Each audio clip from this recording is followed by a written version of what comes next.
రజనీకాంత్ కొత్త చిత్రం దర్శకుడు మారటానికి మన తెలుగు హీరో నానినే కారణమంటే మీరు నమ్మగలరా? ప్రస్తుతం కోలీవుడ్ కూడా ఇదే చెబుతోంది. సూపర్ స్టార్ కొత్త సినిమా దర్శకుడు మారటానికి మెయిన్ రీజన్ న్యాచురల్ స్టార్ అట. తమిళంలో రజనీకాంత్ కొత్త చిత్రానికి దర్శకుడు మారటానికి పారడైస్ సెట్లో ఉన్న నానికి ఏంటి సంబంధం? 2022లో రిలీజ్ అయింది డాన్ చిత్రం. తమిళనాట సంచలన విజయం సాధించింది.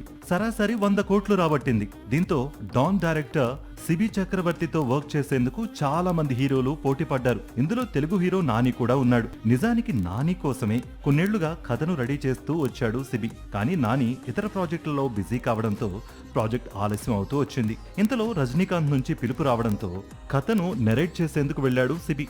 అంతే వేగంగా తన కథను ఓకే చేయించుకుని రజనీకాంత్ ను డైరెక్ట్ చేసేందుకు వెళ్లాడు. అయితే నాని సినిమా కోసం తీసుకున్న అడ్వాన్స్ విషయంలోనే నిర్మాత నుంచి అబ్జెక్షన్ వచ్చినట్లు, దీంతో రజనీకాంత్ చిత్రాన్ని సిబి వదులుకున్నట్లు ప్రచారం సాగుతోంది.